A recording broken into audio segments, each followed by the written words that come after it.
Hi guys, welcome back to the Soccer Kicks channel where I give you a full review of football releases as well as tips and tricks to get the most out of your product. Today we have the Nike Mercurial Vapor 1 Regen to go over, but before we do, just a quick note. If you want to stay up to date with the latest releases or you are a fan of my reviews, please be sure to subscribe and leave a like as it really helps the channel. Now let's get into it. The Nike Mercurial Vapor 1 was released in 2002, marking a significant evolution in football design which started really back in 1998 with Ronaldo. It was renowned for its lightweight construction, thin upper, which set a new standard for speed silos. Now Nike has given us a modern interpretation of this boot. This release aims to blend the iconic elements of the original with contemporary advancements we have access to today. The Nike Mercurial Vapor 1 Regen released at the end of last year for $300, and you can find them for around $350 in the resale market. The upper is a variation of Flytouch Plus, which is taken from the Tiempo 10. The synthetic upper is very different from the feel of the original Tajin synthetic, which has its pros and cons.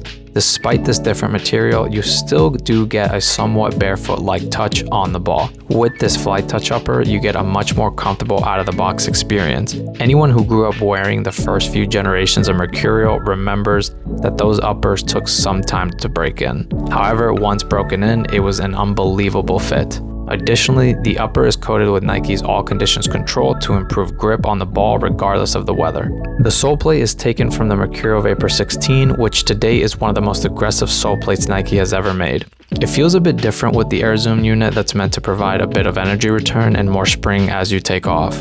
I think it fits well with this remake and I don't see anyone really having an issue with it. Moving on to the fit, I couldn't wear these because they're too small, but I'll provide some notes from my research I found to provide guidance on the fit and feel. These are going to be pretty comfortable out of the box thanks to the Tiempo upper and that really wide heel area. A lot of people, myself included, don't like the direction Nike took here with the shape, but I do understand they were probably trying to accommodate for more people to have the opportunity to try these out. Judging by the initial fit and feel of the Tiempo 10, I would say these would probably only take about 4 to 5 sessions to break in. If you're looking at trying out a pair for yourself, I would recommend going true to size. Now let's review the biggest win and loss of these boots.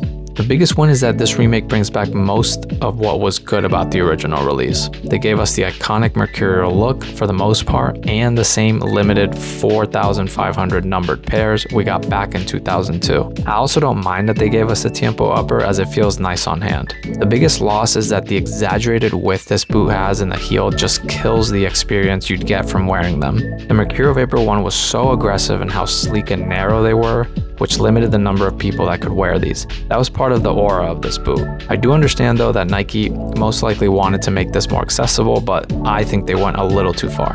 That's the Nike Mercurial Vapor 1 Regen for you. I'll leave a few links in the description in case you're interested in buying these. If you have any questions or opinions about these, leave them down below and I'll answer them as they come. See you on the next one.